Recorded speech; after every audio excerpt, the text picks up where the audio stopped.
I was just curious. Yeah, no, it's great to meet people. So let's get this officially started. I'm Chris Carusi. I'm your room host for the day. I'm also the communications manager at the Data Science Institute. And so the theme of this year's Research Bazaar, Meaning in the Metrics, Communicating Research Impacts, is near and dear to my heart. What we're working on this year is trying to help people make sense of their data, get their data into compelling formats, and figure out how to communicate it to a wide variety of audiences who can then hopefully apply that information to invent things or make the world a better place. And today's presentation is really about making the world a better place. We're going to learn more about equitable food access in the context of data and metrics. Just really quick, the code of conduct for the Research Bazaar is basically be nice to each other, be friendly, polite, welcoming, respectful, kind. Thank you very much to our Research Bazaar Planning Committee, including Sarah Stevens, who is the person who makes the magic happen. And also big thanks to all of our sponsors this year, without whom there would be no Research Bazaar. The Research Bazaar this year is a little different than it's been in past years when it was a two-day conference. We have events extending through April 16th. You can still register for them. So if you're excited about any of these other topics coming up, please do sign up. And I'm going to hand it over to Olivia now. I'm going to talk about Farm2Facts and FEAST. Awesome. Hi, everyone. So today's talk is called Applied Data Science for Food Access, Farm2Facts and FEAST. I'm from the Kaufman Lab on campus. It's in the Department of Planning and Landscape Architecture. Today, you're going to meet Alfonso and I. Alfonso is a Vilas Distinguished Achievement Professor of Planning and Landscape Architecture, and he's the founder of Farm2Facts. And I am an undergraduate student at UW-Madison studying biology and life sciences communication. We also want to acknowledge some of the people that are behind our work that we do. We have Abe, Steve, Garrett, and then 10 plus years of expertise that comes from our Kaufman Lab student developers. We want to start today's discussion by asking, what is a metric? Does anybody have any guesses on what a metric is? A number. A number? Awesome. Anyone else? Can I build on that and say a number attached to a theory that we're trying to measure? Awesome. So this is what a metric is, basic definition. It's most important to know that a metric converts raw data into actionable insights. So when we look at why do metrics matter in food access, we can see that metrics play a role in shaping funding, policy, perception, and equity. So when we say food access, what metrics come to mind? Does anyone have any ideas on that? Percentage of population that X, however you define, right? So I don't know, who go hungry or who have a food pantry within a defined radius, they're different, but to me, a share of people who have potentially limited access. Perfect, awesome ideas. Does anybody else have any? Wastage. Can you repeat? Food wastage. Yeah, awesome. Cost. Distance. Nutrition. Awesome, nailed it. So this year's theme, as Chris said, is meaning in the metrics. And today's broader question that we're going to be discussing is, when does a metric become meaningful? Do we think, is it when it informs decisions, when it changes resource allocation, when it reflects lived experience, or maybe when it's modeled into scenarios? So just take a moment to think to yourself about this question, maybe jot down a few ideas. We're going to come back to this question a little bit later.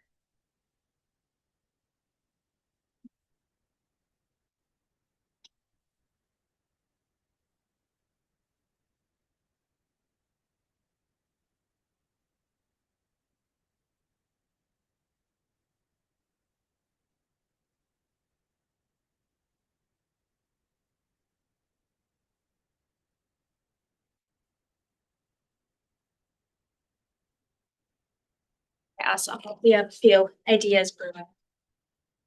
So when it comes to community-based science, it can sometimes be difficult to see who the researcher actually is. So when we look at our research that we do, farmers market managers and municipal staff are the ones that are collecting and defining data that matter to their own communities. And then community partners are identifying the priorities that are relevant to local food access and equity. And then researchers, which are the staff in the Kaufman Lab, are the ones providing the tools and the infrastructure, even modeling support in our case, and that is the Farm2Facts toolkit and the FEAST interface. The end goal is to empower communities to act as the principal investigator or the PI of their own initiatives. So I'm going to go over today's roadmap of how this discussion is going to be outlined. We're starting with just some background context, and then moving to Farm2Facts, then on to FEAST. Then we're going to do a little bit of a breakout, and then we're going to wrap up. Feel free to ask any questions throughout the discussion. If I'm moving a little too fast, let me know. We're here to answer anything that you got. So we're going to start with some context. There's a lot of data that can be collected in relation to food access, so it's important to understand what the data landscape kind of looks like. So this picture is a farmer's market. It may just look like a farmer's market, but it's actually a living lab for understanding food systems, data, and community impact. So here are a couple examples of data sources. These diverse data streams feed both descriptive insights, which tie into Farm2Facts, and it also can feed predictive simulations like FEAST. So we have farmers markets, food stamps, vendor participation, transportation access. That's how we're getting to the farmers market, policy environments, local governments. We're all over the board. Has anybody worked with any of these sources of data? Yes. Do you mind sharing? I'm trying to remember exactly what. Years ago, I was working with Alfonso and Max, but I honestly don't remember exactly what. But now we can work with community demographics in the Department of Radiology, like mapping project. Biomarkers. Awesome. Yeah, if any of you are in a research landscape, you're obviously working in a policy environment that's determining what's getting funded in your lab, what resources you have allocated to you. So yeah, food access is just full of many data sources. Does anybody have any ideas on how might each type influence decisions differently for a local farmers market manager versus a policymaker? So for example, if we're looking at SNAP WIC redemption, how might a farmers market manager view that differently than a local policymaker? It's a revenue for the farmer, but it's a cost for the policymaker. Yeah, great idea. Does anybody have anything else?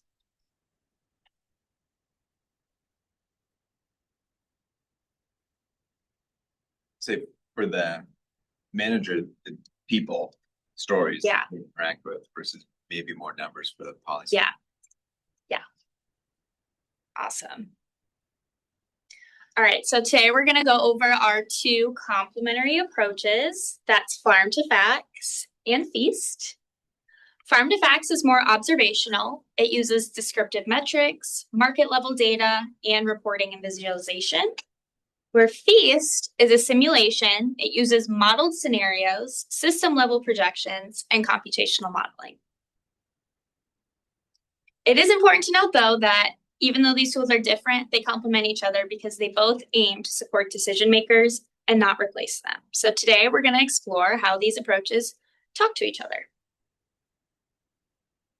We want to emphasize that our tools, Farm2Facts and FEAST, are not made to just extract data. They're centered around supporting decisions. With that, there are two different types of research models. The first one is traditional. It's the most common that we see in current day research. It's starting with the researchers. They're going and collecting data, they're publishing, and then the community reads it later. The second is community-based, which is where we are focused. It starts with the community. They understand what type of data they need. So they're collecting the data, then they are interpreting it.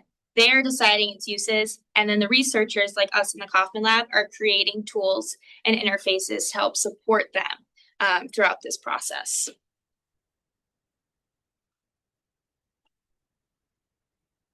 All right, now we're going to talk a little bit about Farm2Facts. Is everybody feeling good so far? Awesome.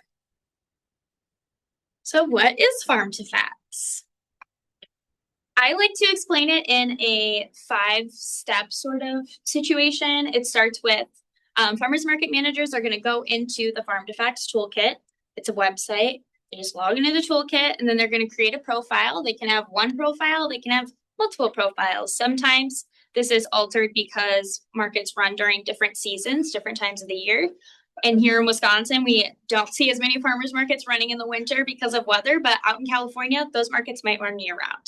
We also have different profiles for understanding year-over-year change. So farmers market will create one for like 2023, then 2024. There's also a reason for different profiles could be different locations. So we could see farmers market up on Capitol Hill and a farmers market over on Dayton Street. So they would need different profiles for that. And then they get to customize their metrics throughout the toolkit. We have 25 core metrics and then 100 sub-metrics. So you can basically make this toolkit as niche as you want it to be or as broad as you want it to be. It's kind of a create your own story in that aspect. And then with those metrics, they go out and collect the data. So they get to be on the ground. They have the lived experience of the farmers market. They understand their community and the demographics. So they're the ones collecting the data. We have digital versions and we have paper versions. We noticed that sometimes in the farmers sort of industry, we like to do a little bit more old school on paper. So then they can just add that into our digital system after they're done collecting the data. And then they communicate their findings. And then they connect, which is with stakeholders, applying for grants, growing their farmers market. The teams that we have in the Kaufman Lab are the ones building the infrastructure, and then the local farmers market managers are driving the inquiry, like I said. We're going to go a little bit over the technology stack, just like a broad view. If you don't know what a technology stack is, it is a combination of programming frameworks and databases used to build and run an application or a website. So for Farm2Facts, it uses a Ruby backend, and it manages data intake and analytics with a custom WordPress front end for user access and reporting. The platform supports 3 levels of data. It supports an individual market, a market organization, or cross-market comparisons, which allows us to analyze trends over time. Now we're going to go over the Farm2Facts data flow. So when I talked about the 5 steps earlier, this is going to kind of break them down a little bit more. First step is data entry or collection. Farmers market managers and community partners enter the data. This could be sales, vendor participation, volunteering, transportation metrics. Like I said, as specific or as broad as they want it to be. Then we move to standardization and cleaning. Data is checked for consistency, missing values, and uniform formatting throughout the toolkit. Then we go to metric calculation / aggregation. Data is transformed into meaningful metrics. So this is totals, averages, rates, seasonality, numbers, and percentages that can actually have impact. Question? Yeah. So here on the data collection step, how's the kind of response form designed? So who decides which questions are being asked? Is it the participants, the managers themselves, or can they choose from a list of options, or is it all free? They could be like writing down, oh, what their mood was on a certain day when they ran the stall. So how is that defined? Which questions which data are collected? Yeah, awesome. So it's totally up to the market manager. The cool thing about having students in a research lab actively inside the toolkit and looking for updates, I work on our marketing and member services team. So I'm answering emails on inquiries about the toolkit. So sometimes we see market managers say, hey, I feel like this metric is missing from our toolkit, and it would be really helpful for my market to have that implemented. So then our student developers can go in and add a more specific metric for them. So for my silly example, potentially a market participant could add a question about their mood more in Yes. the market. It could be Yeah. if they felt that it is important. Yes. Okay, cool. Yeah, for sure. Can I tag on to that real quick? So remember that this toolkit operationalizes all the metrics in the USDA grant programs, local food participation, and farmers market promotion programs. So all the metrics are operationalized. But in those grant applications, applicants are asked to add a metric if they'd like. And so we custom code those metrics, to your point, right? So we'll code those metrics, and then they become part of the toolkit. It's kind of like stone soup, right? Everybody pitches a rock in, and the soup gets more robust. Hopefully. So yeah, that's kind of the difference there.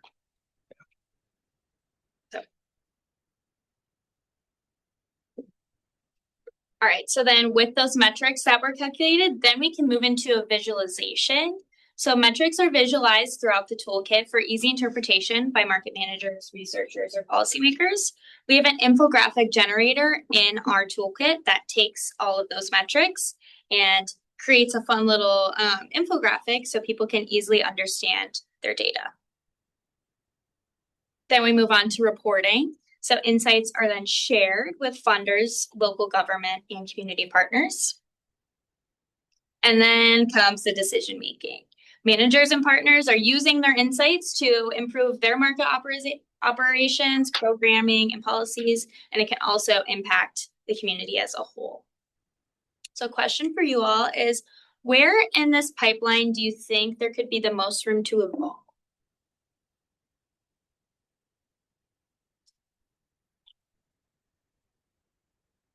Where could we maybe see process improvement, in other words?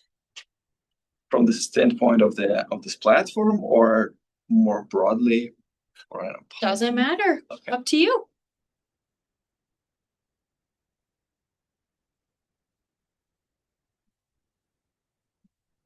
I guess the data collection and the standardization seems like Okay. like, as trends change over time, there might be different types of data that you want to collect. Yeah, awesome. Anybody else?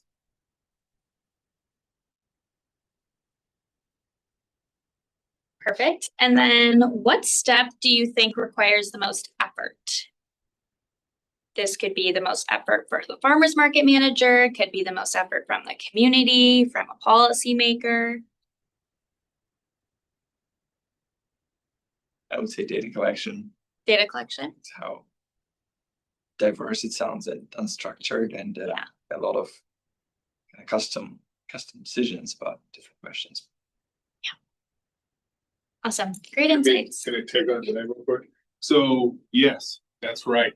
And so we took pains 10 years ago or so, whenever we were developing this, the initial grants, to make sure that farmers market managers were there. And we wanted them to know that we were going to be their RAs, like she said. We weren't the PI, they're the PI, we're the RA. And so we really worked at minimizing the work so that statistically, with longitudinal panel data, which is what this is, right? Standard errors get smaller over time, even if the ends are small. And so we worked at that quite a bit. And so the longer that a market sticks with us, the better the estimators are of the statistics side, right? Of course, not everything is interval level type statistics, right? So programming of how many pounds of, some of we could talk about the measurement models, right, more deeply, but I'm sorry, I'll stop there. Does that make sense though? All right.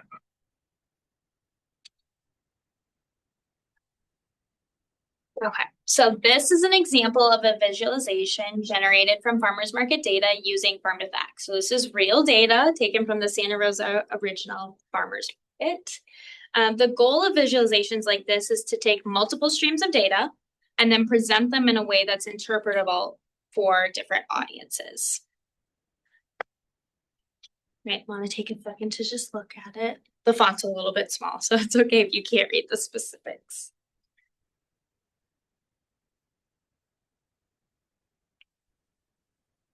So what I have up here is an example of a more common metric that farmers markets track. These general type of metrics are kinds that are often the first thing that stakeholders look at because they're relatively easy to understand and communicate.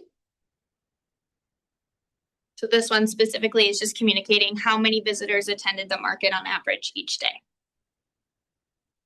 And then in addition to commonly reported indicators, the toolkit can also include more specialized metrics. Like I said earlier, that's what you put into it. So if you're giving it more specialized data, then it can output more specialized metrics. These kind of metrics are often more useful for operational decision-making rather than public communication. So this can give more insights into how to grow your market, how to attract more customers, how to increase those vendor sales. So this one specifically is saying that vendors spend an average of $48 at neighboring businesses when they attend the market. So obviously this farmer's market inputted a lot of data in order to get a metric like that. But it's super cool to see how the scope of our toolkit, how it can just be as general as how many people visited to how much money they're spending, not only at the farmer's market, but at neighboring businesses as well, which then can communicate a community impact. Does anybody have any questions on our infographic generator? Would that be like within a report that's handed out yearly to? Yes, yeah. Vendor, okay. Yeah, so each farm receives an impact report at the end of the year. And I assume they can just hop onto the platform if they wanted to do like quarterly report. Yes, yes. Yep. So yeah, they have access to this tool to use for their disposal whenever they need it. What was the question? The last question?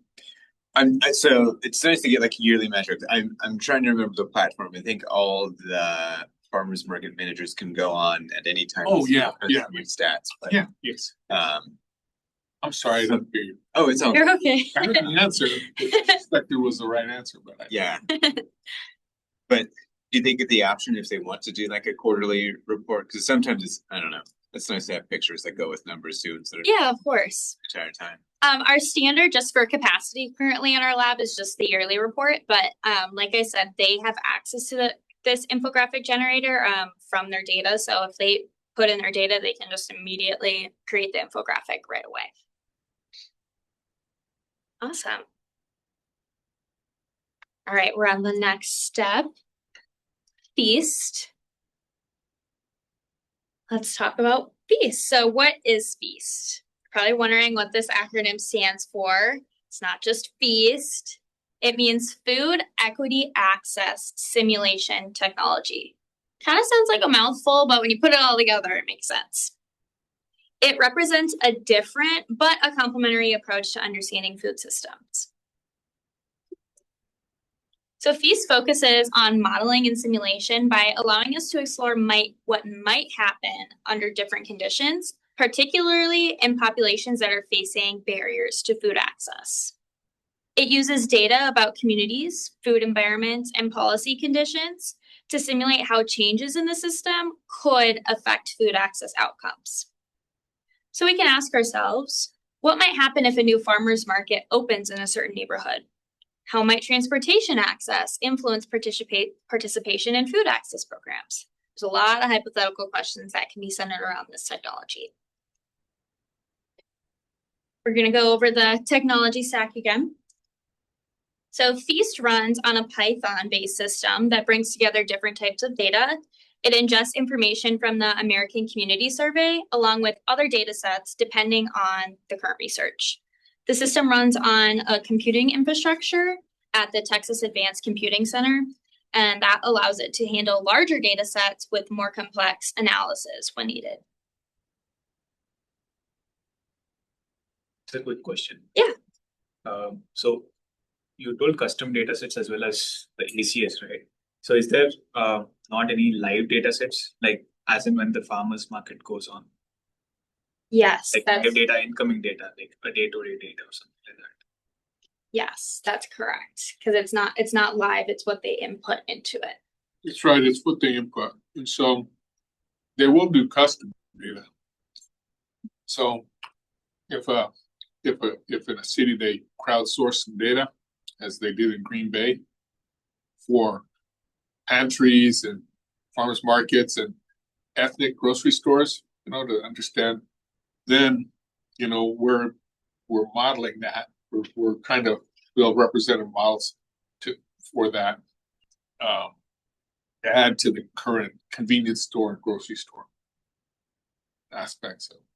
So yeah, but it's not real time in the sense that, but it's responsive in the sense that if you have a flooding event that takes out some grocery stores, well, you can go to the system and you can model that. If you have changed SNAP benefits, then you can go and, by July, I hope, you can make the changes in the model and model that impact in that jurisdiction with those data. But so other data, there's so many different kinds of data sets, right? So heterogeneous data is a problem, as you well know, and and reconciling data structures is a headache, but it's not insurmountable problem. It's just legwork. So, anyways, hopefully that makes some sense. Does that make sense? I had a follow-up for that. Sure. So, we have these predictive models, right? So, if the farmers market went on for a couple of days, I'm not sure. Is it just a weekend thing, or it goes on for a couple of days? So different markets operate different days of the week. There's some markets in some parts of the country that operate 2 or 3 days a week for 8 hours a day, and other markets that are 1 day a week and a few hours a day. So based on the customers, like it suppose like there are people coming in and they're like buying a lot of groceries in one particular thing, as a flooding event. So how do you like account for like predictive analysis over multiple days? Like if it goes on, like what to stock or like what to expect rather, like in a predictive way, like in the future. Gotcha. So that's why I asked about the live data set, whether like you're also taking into account about that. Yeah, I see what you're saying. So if the market manager wants to predict future sales, let's say, so we did a paper for a market in Virginia, Williamsburg, Virginia. And because they were wondering what happens when it rains. And so we looked at the historic rain data, their historic sales data, and discovered that they still have like 85% of their sales on a rain. So they shouldn't cancel the market because most vendors are going to make money. It'll be like they're on a slow day. And they didn't know, you know what I mean? So, however, there might be other predictive problems that a person's interested in. What happens if senior farmers market nutrition program gets introduced? Well, probably there's going to be an increase in sales, but can we double or triple that increase in sales?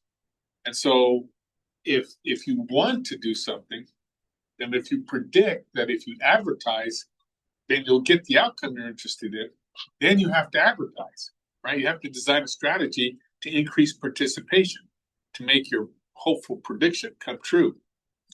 And so work we did in Brown Deer Farmers Market north of Milwaukee did that. The farmers market was in an African-American community that was not going to the market. So we got a small grant and hired a person from the community to represent the market in the community and 2 organizations in the community. Now, I know this isn't quite a predictive problem, but it's an interest that the market had in attracting a diverse clientele who had access to food benefits, and some folks didn't need. They were middle class folks, and they could just shop at the market. But they needed a campaign to show them that market was much theirs as anybody else's. Do you see what I mean? So this predictive problem is actually kind of nuanced. It might be with respect to particular static events that happen, or you might want to say, what is our return on investment if we design this marketing program might we get a return on investment? And that's anybody's guess. Do you see what I mean? But it can be worth trying. And so at that market, they increased the marketing plan we helped them design with students like Olivia, increased 700% SNAP redemptions at the market year over year, 700%. Pretty good ROI, especially since the market didn't pay anything. The grant paid for the students to do the work. It was like $10,000. Chloe Green was the student actually on that, and I remember her. She's really remarkable. She's almost as good as Olivia, and she's now a policy director at a think tank in DC. But yeah, I mean, these students go on to do really, really incredible stuff. You should see our alumni; they're remarkable. But does that make sense? So whenever I hear, especially somebody who's a data science person, talk about prediction, I want to unpack that, because the prediction itself is a complex workflow. And what your goal is in that predictive thing varies a lot by your perspective, which is why Olivia emphasized this sort of importance of perspective early on, right? It matters who you are, but it matters who everybody is and how their interactions get us to what we want to know about something. Does that make sense? All right. Thank you for your question. I'm sorry for going on. Okay, awesome. Can I ask another one? Can you share any examples of where you would need the high performance computing in the applications? Because a lot of this data I mentioned it's tiny by the measures of what this SAC can do. So, but when have you experienced when you need to reach out for this kind of bigger computing firepower? That's kind of how we started, was reaching out to bigger firepowers. We currently are in the works with counties. So we have Brown County that we're working with, which is in Wisconsin, and working with them to collect data of all their farmers markets. They have, I don't even know how many they have.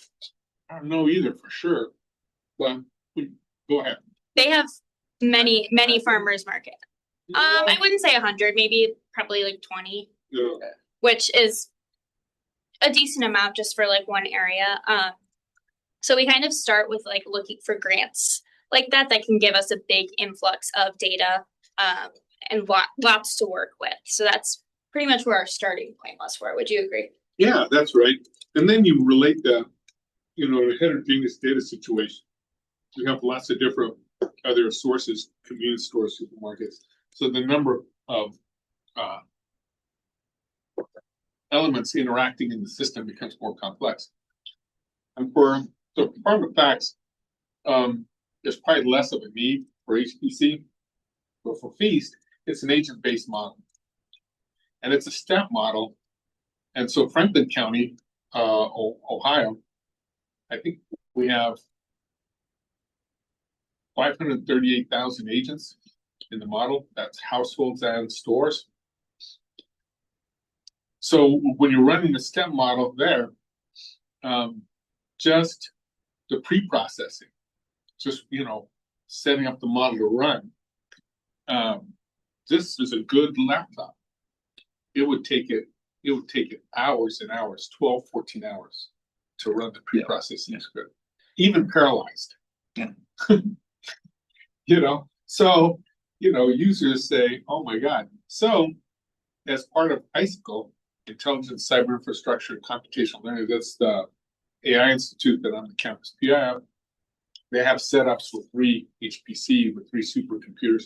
We established a relationship with TAC, to Olivia's point, because there will be times when we might need like a GPU, or there might be times where we might need more, more compute. So those folks have that. Then the TAPA service, authentication, and other thing, all that. I can talk more about that in a little, but to your point, it isn't simply the number of agents, it's the kind of modeling. A question too.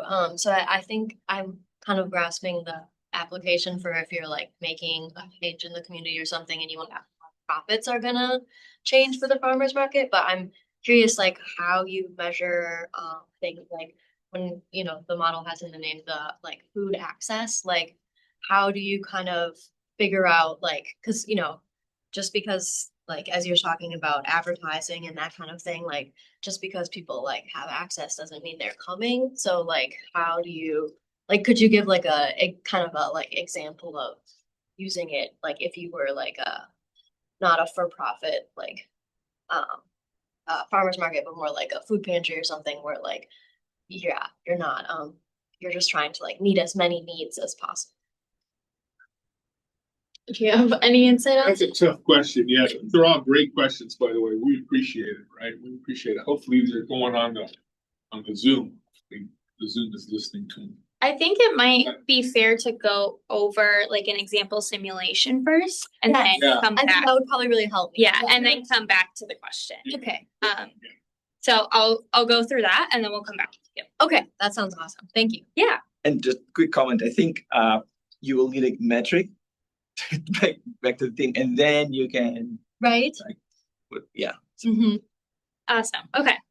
So there's a shift that happens when we move from describing systems with data to modeling possible futures. So observational tools like Farm2Facts look at what's already happened. FEAST uses computational models to simulate how systems may act under different conditions. So it's important to remember that simulation models are not predictions of the future. They're ways of exploring possibilities based on assumptions that are built into the system. So we're moving from observed data to simulated futures. So different actors in the food system, such as consumers, markets, or retailers, are represented as agents that interact with each other, with their environment. The model simulates how those interactions play out over time. The model relies on parameter assumptions. So these are values that define how different parts of the system can behave. So then rather than treating all outcomes as equal, the model can prioritize outcomes related to food access disparities. So a key question to consider is when we move from descriptive data to simulation, what changes about how we interpret the results? What new opportunities or new risks does simulation modeling introduce? Does anybody have any ideas on that? I think, like you said, you have to really understand like the assumptions that are to it, and like sensitivity analysis would be important of like running many different simulations with assumptions. Yeah. Awesome. Anybody else?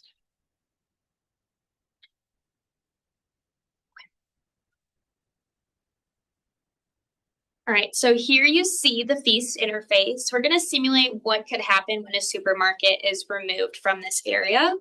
In the map key, you're going to see varying different colored houses. The green houses mean a household has high food access. A yellow house means it has fair food access. And then the red house has low food access. These are important to pay attention to when you're running the simulation. So what I have circled in red is the supermarket. It's that hexagon looking shape. And then all of the houses you can see all over the map. So we have about 3 reds, pretty even mix between yellow and green. And just to say, this is income. The principal, the initial analysis says income and transportation. Okay. Are sort of the big deals. Household size, number of adults are also important, but there you go. So the equation is not rocket science. Our initial equation is not, and I'm sorry, but I guess we could put up here, happy to supply you things. We're working on more complex versions for the permutations. Go ahead. Is there a convenience store somewhere in the map? I see in the legend and trying to find the triangle. There's not a convenience store in this specific area, but there is convenience stores in Franklin County, Ohio. Yeah. I'm gonna start.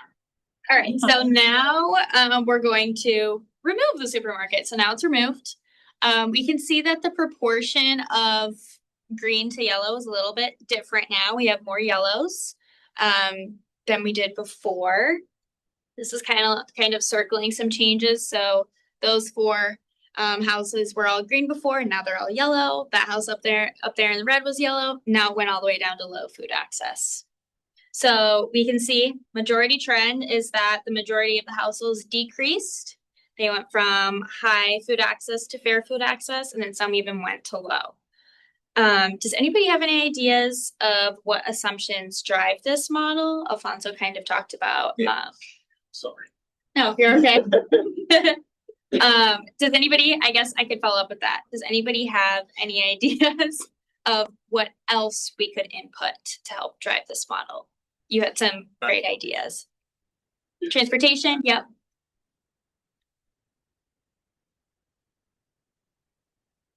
Is it so? The square you're showing us, is that the entire model, or is it you're just kind of no? It's just assumed the whole city. Yes. Yeah. So in this case, it's the entire Franklin County in Ohio. Yeah.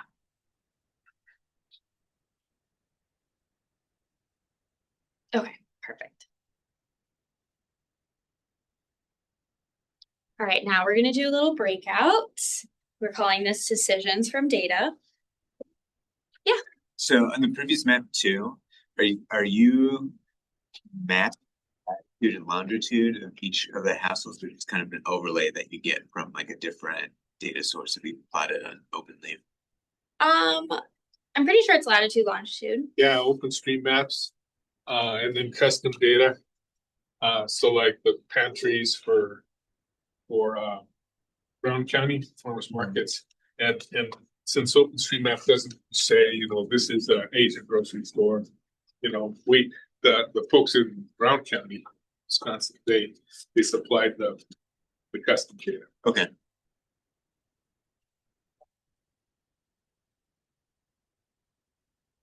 Awesome. So you're getting a piece of paper handed out to you. It has both of the slides that are going to be important for you to look back on. But for our breakout, we have a city government in Franklin County, Ohio, and it's considering removing a farmer's market as a part of a redevelopment plan. Some officials argue that there may be already too many markets in the area, and that consolidating markets could improve efficiency and reduce costs.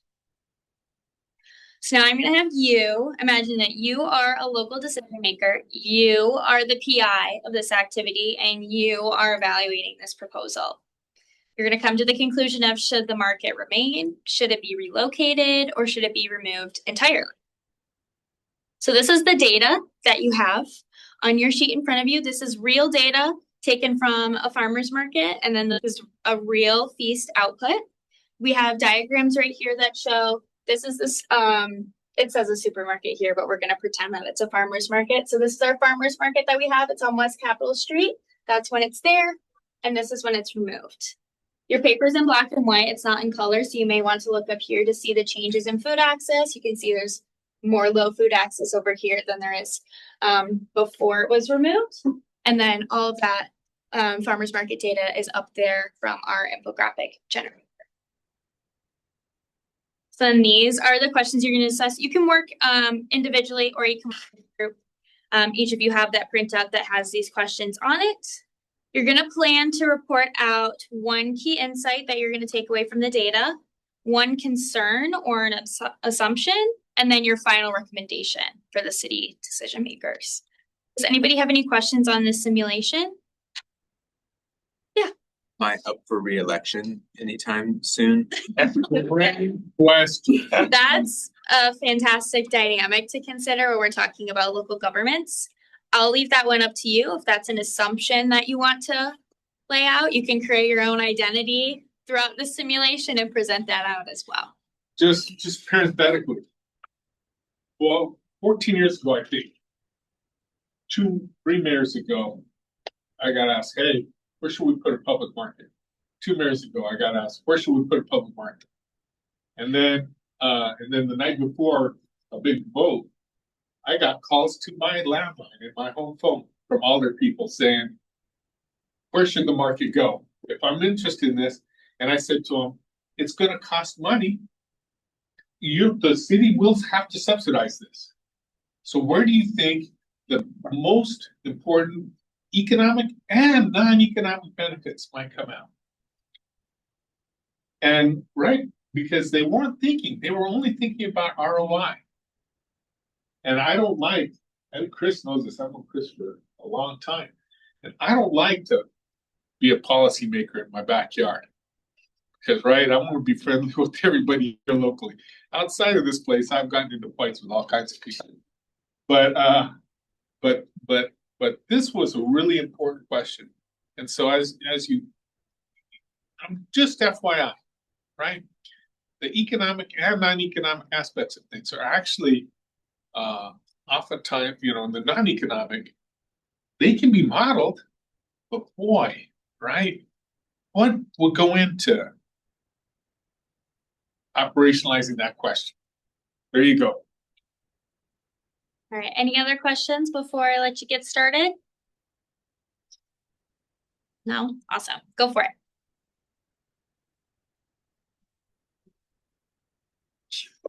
Do you guys? Sure. So what?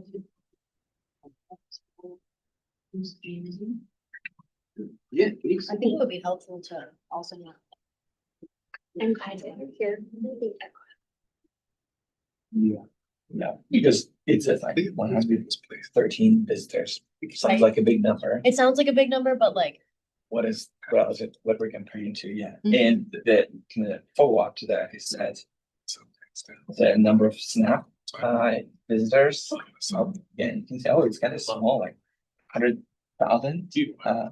But yeah, much smaller number. But also the share of visitors who might have most vulnerable to this potential program. Yeah, What climate are we in? Right. Are we like? And so great question. it's Ohio, perspective. so we have a Okay, but winter. in the overall population. So I would assume we're open spring. Neighborhood, what is the percentage made of the Snap users right? In October, yeah. in general? So are they like, Great question. is these shares much smaller than the population? So they not really, or the opposite is these 181 persons have household. They are the only Snap users in place, Right. and they rely on this market. So it would make I a agree. different, broader context of what's the demographics of the whole population. For Snap, that's one thing that missing. Yeah. I think more than like the visitors for a particular season or the set dish. First, we need to take a census of who's living around the entire place. The visitors doesn't do it because there are people who can afford groceries and won't be accounted into this. I know there are like some green and like yellow dots over there, but I would say like the density, the population density of a particular place, as well as like the number of people per household, as well as the number of earning members, number of people, like, well, they're not accounted for. Right, yeah. And also knowing like. I was where like, the going, next- are we working individually or as? Closest thing is, yeah. Yeah, and if people are like shopping both places already, like, they would, be So they making a go- trip to both. Yeah. Anyway. So this number might not be representative of the people who are not coming to the farmers market, but buying elsewhere. Yeah. So the impact of this change will not necessarily be that this number of people will lose access, because they will just Go to the Go alternate somewhere code. Yes. well, yeah, it's more like local analysis. Yeah, Local. For our number of estimated visitors or the entire season, are those unique Okay. people or those kind of repeats? I would say that there's repeats in that. So what assumptions might? Yeah, we don't really have like currently in the interface, we don't have a way of counting like individuals. We literally use like some students in our lab. This data, we can clearly say that Yeah. Just they are indeed using the Yeah. form, like, obviously there could be people. but there are people Yeah, but who do not have. not- I can share financial the sources. folder with you once we have them all compiled. You got my invite to the Word and put them in the shared drive there? Awesome. How many people are Great. relying Yeah, I'll share those on with you. this farm. Thank you. These are our social. If it's not, you need. Oh, nice. So- Yeah, that'd be great. So it's on the other side. Kind of sit that. So the implementation is So. okay, bigger perspective is what we're Absolutely, seeing yeah, I'll send for it to both of you. Thank you so much. recommendation or decision set. We do the rough. Okay, so. How might removing snap users and other On apps. Step Y. That we kind of need. Thank you, Mary. So yeah, it's So good. on the surface. Right, yeah. That was it. This number of people who answers, yes, yeah, we're not doing it. Doesn't mean much, it's also for sure. Part, that's kind of it. So initial. Good ones when you're always nice, right? But Sometimes more is better. what would happen? More to is sort that through, but.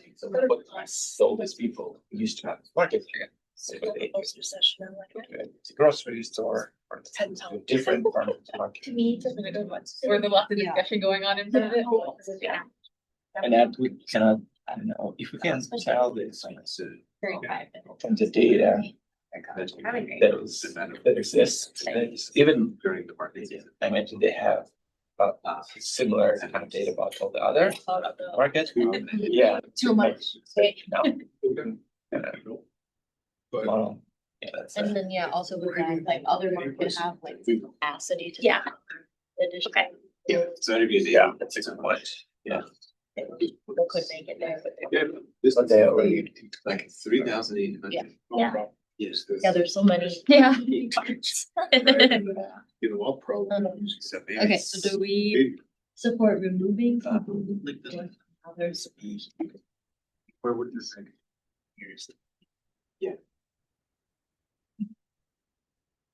Hi. Oh. I missed the presentation. You want me to I would say, pretend? other than removing, I would say. If you want to. Hit the farm. I mean, I got a few of them, but Okay. it's some more. Oh, smile.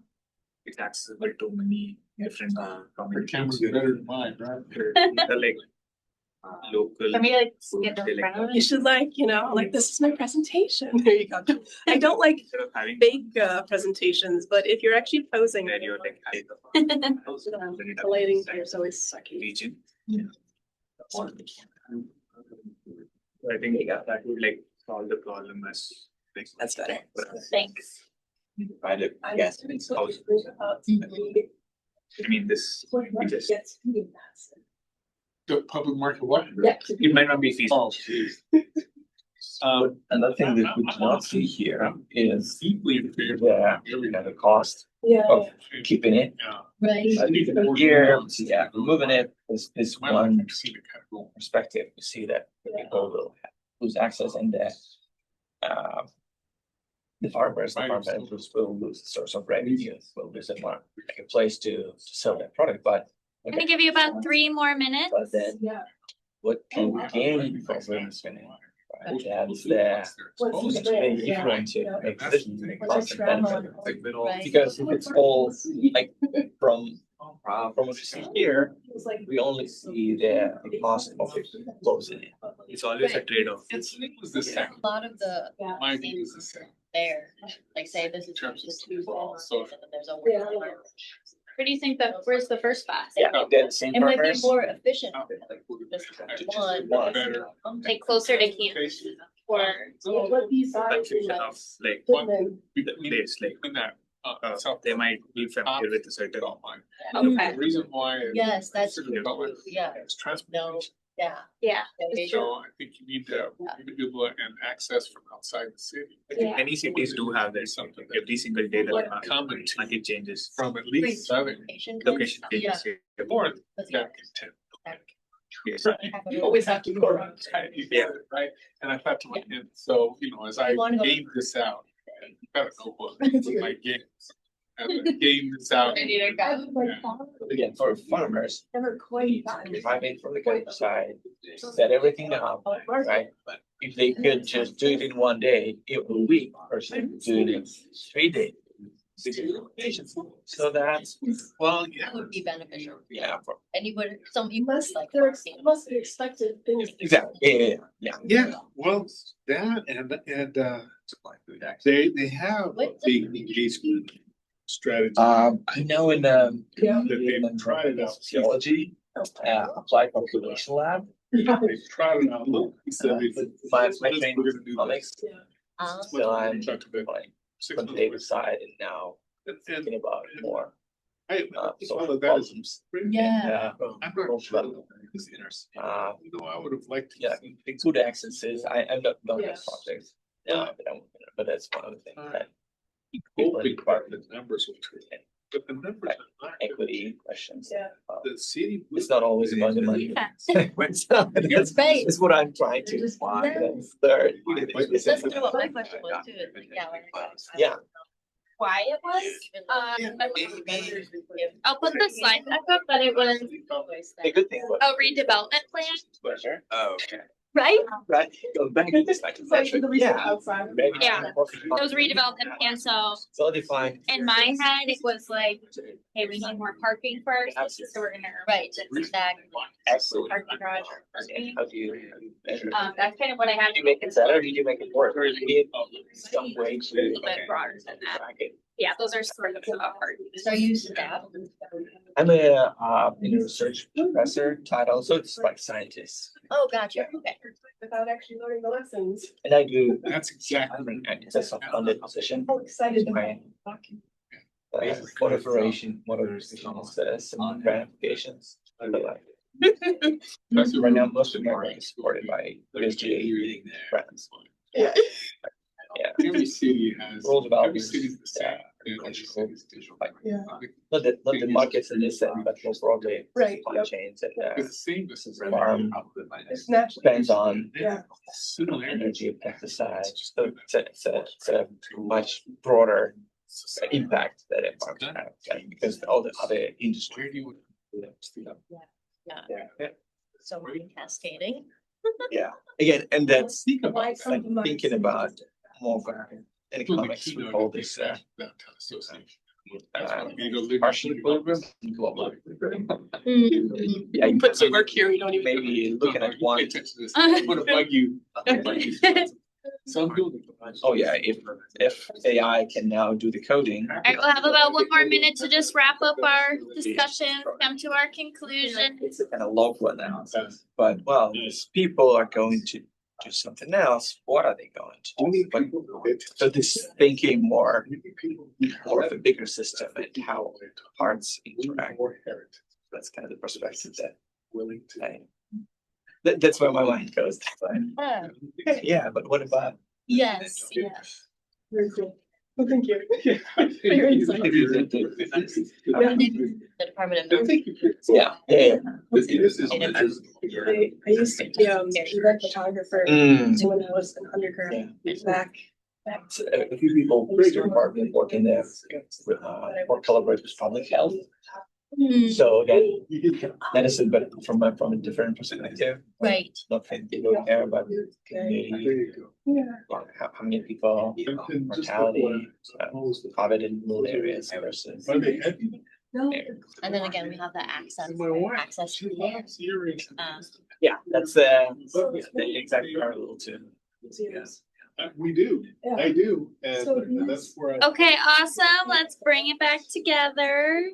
You guys had some really good conversations, lots of good questions. Excited to hear your plans. We'll start with this group in the front. Do you want to tell us one key insight from the data? Like, what was your top insight? You want to share? That's what you're saying. So we immediately thought about, but we started having additional questions, but other things that we would need to know to make more informed decisions. And specifically, like looking at these numbers in the top, we have 181 SNAP visitors for the markets. it's difficult to tell if this is a big number or a small number without context. Okay, how many SNAP beneficiaries there are in this community or in this city? So that's, again, is a percentage of all the visitors. It looks very tiny. Yeah. And again, looking at these two numbers, but maybe that's the population of this neighborhood, or there are a lot of SNAP users in the population, so that share is much bigger than this user. So that's kind of this broader context that's important. And in the second point that is similar, we talked about, okay, if the market is closed, what happens to the visitors and the farmers, farm managers?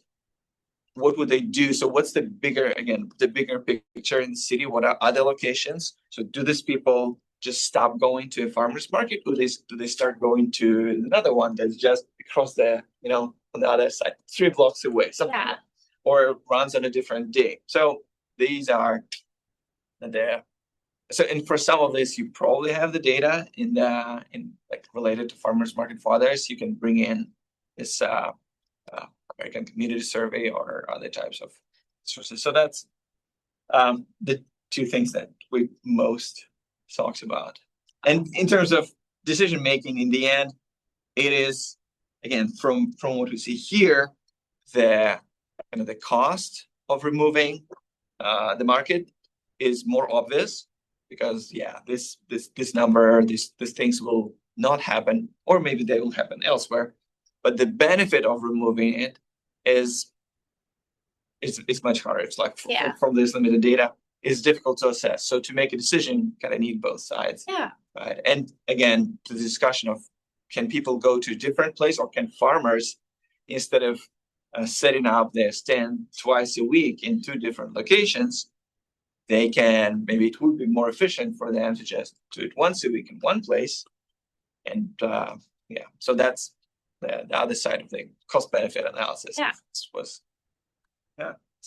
That's awesome. That's a great, awesome perspective to have. I think that it's interesting thinking in the eyes of a local lawmaker in a community, but not having that numerical data in front of you as to how this affects like your position as a government official. So this data definitely steers you in one direction without having that background context. So I feel like these were great questions and assumptions to bring up when discussing. So from what I'm grasping is you didn't really make like a clear-cut decision. You were requesting more information. That's awesome. And I feel need a grant to do more analysis. Yeah, exactly. And that is exactly what happens in this world. It's a lot of, I need more information, I need more of this, I need more of this. It's not a bad thing. We love to make sure that we have everything in front of us. But yeah, super great discussions. Good job, guys. I think so. Another tag on to that, one of the interesting problems that decision makers often face is limited information. Don't have it. Yeah. And they don't always have the bandwidth for a particular person to do the data collection and or not to just do the data collection, but to simply interpret for them consequences of one way or the other. And so they make decisions that then get realized in practice, and then you become kind of path dependent on those decisions. You tend to follow that path, and it's hard to deviate from it, because once you commit to something, then you have to tear your habits and the organizational practices associated with it. All that has to change. So they make decisions that they don't always see real consequences of. Yeah. And that is a really tough situation. And so we're fortunate that we operate in an environment where organizationally, farmers market pantries, they're kind of light on their feet. They can change, but decision makers aren't always able to change. Yeah. And so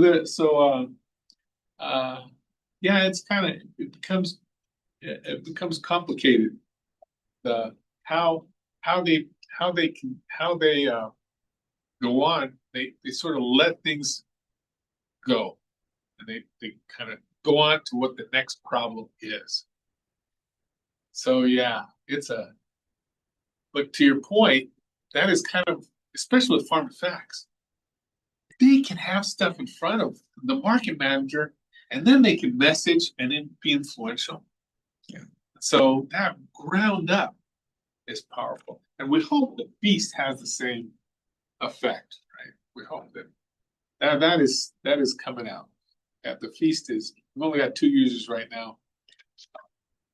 And they're not really users yet because we're still doing stuff in the back end and there's things that we want to add to it. But yeah, I hope in the years ahead. All right, sorry, go ahead. What else did y'all have? I actually think off of that, it's important to note that there's a sense of community identity that can play a role in this. Even if you have a community like, let's just say Green Bay, Wisconsin, it sounds like it's just a community in itself, but there's sub-communities that all have their own role. And each of those sub-communities can have their own identity. So if there is a lot of markets in the area, and it could just be easy for a policymaker to say, hey, let's just get rid of this one because there's a lot. Well, that could be someone's identity. That community could be like, this is our farmers market and these are our people. And that's when it becomes personal. And that's when more opinions come into play. So yeah, overall, great conversation. I would love to hear from the back table what your insights were, if you had any assumptions, concerns, and then what your final recommendation was. We also wanted more data and information, but I think even with the limited amount that we had, we came to, I think, some useful conclusions. So we're also assuming a market from May to October. Maybe we get 30 weeks out of that. So that helps, I think, kind of give us a base rate for SNAP processing and then users. So we do that math and we get like 12.5 SNAP transactions per market, which seems pretty low. And then if you do the SNAP visitors, you get 6 per week in comparison to about 3,800 people on average per week. So it seems, and if you also assume 50% of those people are going to buy something, maybe people are just coming to visit, then that's still like 1,900 transactions per market compared to the 12.5 SNAP. So this seems like this market is probably not going to help people, well, at least people who are on SNAP. I won't just say like lower income. But if you think about closing this market, probably not going to be impacting the people on the lower tier if you assume like a stable share number of people with SNAP that are coming here. So also that makes us assume that this market is probably people who are middle to upper income that are attending, but it's still like a large amount. So if the development plan was for parking lot or something else, still based on this kind of residential looking neighborhood, there's still like almost 4,000 people who come a week. So it seems like they're getting there fine. So if you put in a parking lot, then you are probably addressing a problem. We would assume that isn't really a problem. And if you try to redesign it for people who are maybe lower income, maybe it's not serving the purpose at the moment. So I think default lean to keeping it, but probably better to have more information too. Yeah, awesome. Great insights. And just to tag on to that, if you haven't been to the Hilldale market or the West Side Community Market, Whitney, that's what we were looking at. Not a lot of SNAP transactions, a lot of upper middle class consumers who could push either way. Maybe some of them really want the parking lot. Maybe some of them really love their market. You can't take my market, right? Which is what happened in Athens, Ohio, university town, about 8 years ago. They were one of the first users of F2F. And the city wanted to, they were having some economic problems with the strip mall that the market was at. And they said, all the professors, and other, upper middle class users of the market went to the city and said, what are you talking about? You guys figure out another way to do your redevelopment plan and allow this market to remain. You see what I'm saying? So Is it still there? it's still there. Yeah, it's still there. Yeah. Oh, of course, it's a small city, right? Athens, Ohio is not a big city. It's really concentrated around higher education, a bunch of overeducated, reasonably well-heeled folks, a lot of cooperatives, they have their equivalent, a couple cooperative restaurants, have their equivalent of Willie Street, and they're just mobilizable. They're readily mobilizable. So that's what. But to the point about identity, right? So for Yeah. people in that community, the market is part of their identity. So Yeah. Awesome. Thank you for playing. Yeah, awesome participation. That was fantastic. So now we're just going to return the theme, meaning and the metrics for our wrap up.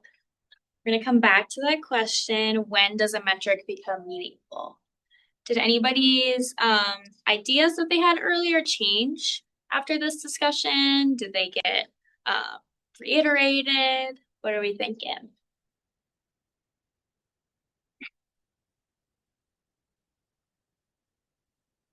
can never have enough metrics. Yeah, that's an awesome takeaway. I think listening to the conversations we just had, one aspect of this is a metric becomes meaningful when it aligns with people's values. Thinking about the farmers market example, the policymakers are going to choose the metrics that they look at, and they may not be the metrics that you presented, depending on what they value. If their main value for farmers markets is not SNAP recipients, but how much money surrounding businesses are making off the market, that's a values decision. Yeah. So they're deciding what meaning is in the metrics based on other things that are not data. Yeah. Awesome. Fantastic. Yeah. That's something too, as someone who also runs like a small LLC doing a lot of experimentation, like metrics are really useful if they're reliably collected for a certain amount of time. Yeah. I don't know what that time is. It probably varies. But if you had like this scenario, or if me and we're trying all different sorts of products, but there's nothing stable and everything's changing, like I don't know, because there's so many different factors going into it. Yeah. Awesome. It's so true. It's so true. This is why this is set up for longitudinal path, right? If they can persist, boom, right? They're going to have a rich data set. The ones that have persisted, Chris is right, unless people they're interacting already, they have their values, they're making decisions on their values. But if they don't then say to themselves, well, what if we have another goal? What if and that's the thing. We see relatively little experimentation. We see this path dependency all the time. So that's big. I'm sorry, Olivia. You're okay. No, all right, now we're going to move to just our final takeaways. You all had some really great ones that we just talked about, but just some general ones. Metrics are not neutral. The things we choose to measure and the things we don't shape how we understand systems like food access. Decisions about which indicators matter already reflect priorities and values, which Chris just talked about. Visualization shapes interpretation. The way data is presented through charts, dashboards, or summaries can influence what patterns people notice and how they interpret results. Two audiences might look at the same visualization and draw very different conclusions. Modeling embeds assumptions. Tools like FEAST allow us to explore possible futures, but the results depend heavily on assumptions, parameters, and the data that goes into the model. That doesn't make modeling less valuable. It just means that interpretation and transparency are critical. Collaboration strengthens validity. When researchers, market managers, policymakers, and community partners work together, we gain multiple perspectives that help identify blind spots and improve the quality of both the data and the interpretation. And then finally, if we want to understand and improve food access, we have to be deliberate about the metrics that we collect and the outcomes that we prioritize. Equity has to be designed into the questions we ask and the tools that we build. Ultimately, the goal of tools like Farm2Facts and FEAST is not to just produce more data, but to support better, more informed decisions about food systems and access. We love to continue the conversation with you all. We have our social media for Farm2Facts. We also have a website, farm2facts.org. We just recently published our FEAST website, which is foodaccesssimulator.org. It's not completely done. And then we have our Kaufman Lab website, which is on the Department of Planning and Landscape Architecture. Thank you. We're going to open the floor for questions now. Chris is going to kind of wrap us up after our questions, but yeah. I kind of understood your like goal of FEAST or like Farm2Facts, and just wanted to know like a couple of things what I've observed in terms of food, like accessibility and food. So most times food gets wasted. I told the metric also as wastage. So it's like there is food, there is ample food, but we are not kind of reaching out to the people at the correct time. That's why it's getting wasted, it's getting stale or something. Mm-hmm. That's why I brought up this question of predictive analysis.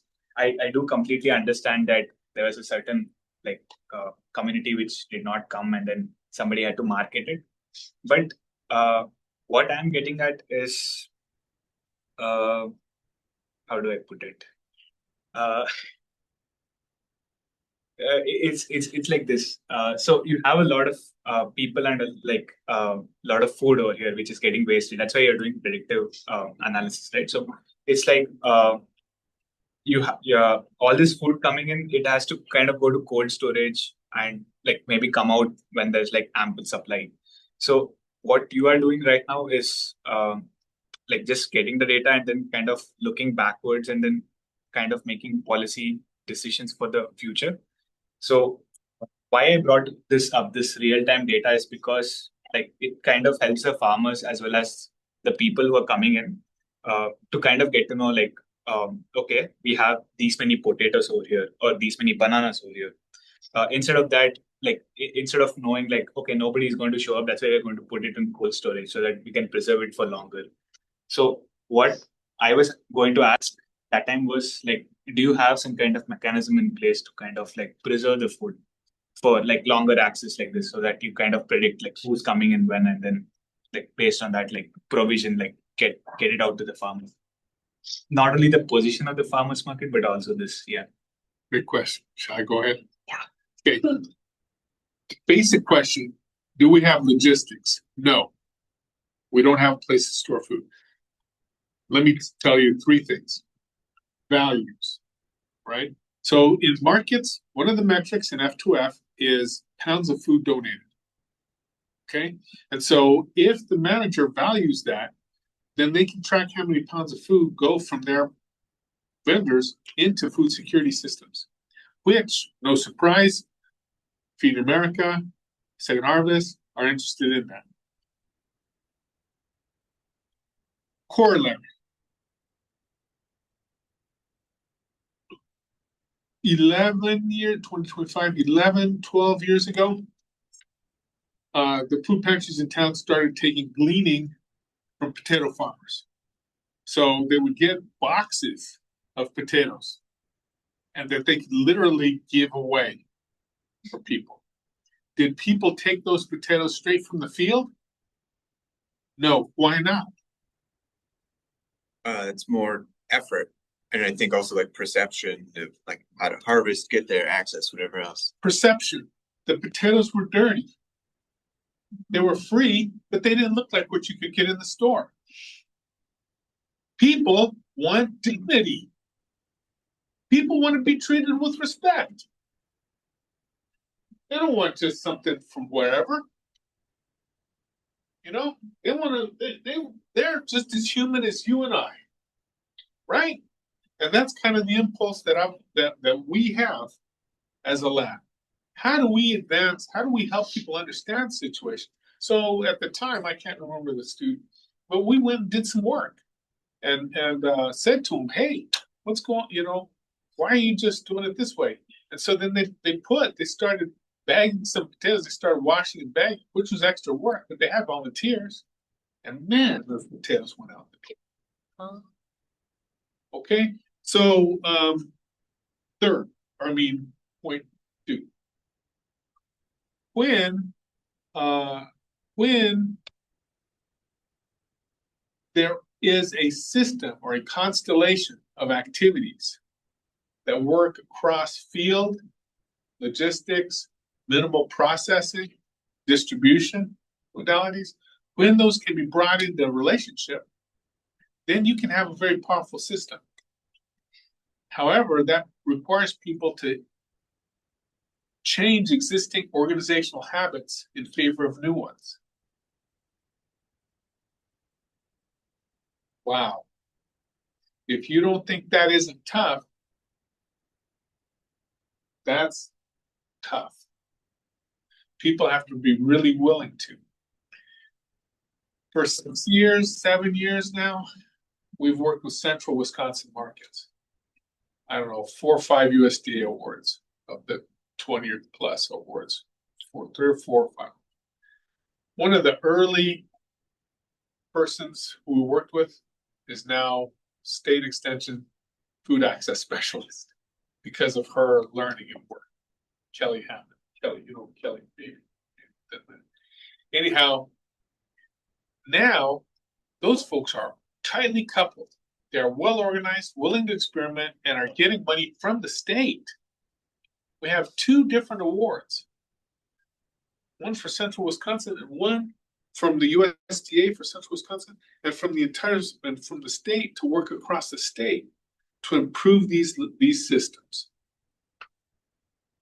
6 years.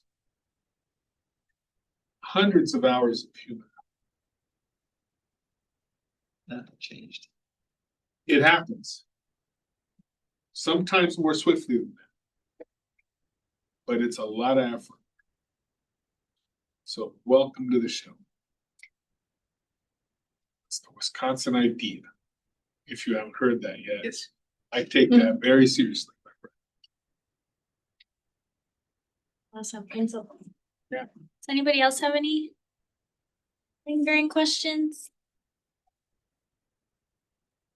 Yeah. I have a question more on the kind of tech stack side, and it's more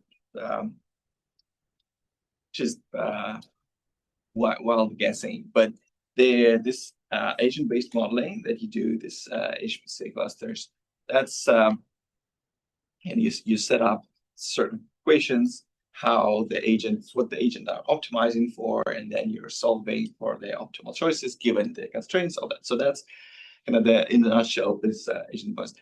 Now, in today's environment, we start hearing a lot about a different type of agent, right? You know where I'm going to. Do you think, and it's very hypothetical, do you think we will be moving in the direction where this modeling will be using AI agents that, like, every little point in your data set is equipped with a LLM-based intelligence, and they are learning, making the decisions and interacting? Again, it's very hypothetical and not soon, but because you are involved with Icicle, so you certainly know a thing or two. So again, just where this approach of modeling, of simulations, do you think it will be going in that direction eventually? That is exactly the question that motivates the gathering May 29th at Southeastern Wisconsin Regional Plan Commission, where we're going to show folks the FEAST, something called Graph Neural Network for Food Freight, National Logistics Model. And we're inviting a bunch of people to learn about these models and to start thinking about answering these questions. Now, my own working hypothesis, okay? I readily reject hypotheses, okay? But my own working hypothesis is that in a best case future, local government officials will understand the consequences of agentic. And they will see, yes, if we introduce these powerful LLM-based agents into helping model these things, helping model answers to food access, then will the increasingly granular simulation models will influence behavior, will influence their decisions, but not to the degree that I think a lot of people hope for, because of the embeddedness of the existing organizational practices and routines and stuff. So I think that we're throwing a lot of HPC, a lot of energy, a lot of consequences for actually relatively little ROI. In rooms like this, people like us might have a great time talking about it, but a mile down the road, I suspect there'll be relatively little. The degree of influence will remain about what we have right now. And so I would rather increase our effort at communication and in outreach and a host of other things, not to the exclusion of the modeling, because I think it could come to be, but that's my working hypothesis right now. But May 29th, if you want to see the agenda, you'll be welcome. Maybe I could loosen up if y'all are interested. Maybe I could loosen up a couple of spots. We have a limited budget, you know. But I'd like to, we're inviting folks from, you know, stakeholders that have helped develop the FEAST. The FEAST has had a dozen people behind it for 2 years, helping us think about things. And the more the merrier, right? Because it's the user perspective. Okay, sorry. Olivia. Yeah, just a couple things before we wrap up. If you wish, you can sign up for the Data Science at UW newsletter at datascience.wisc.edu, which is just a great website in general for finding data science resources on campus. And thank you so much for being here. Huge thanks to Olivia and Alfonso for a great workshop. Thank you.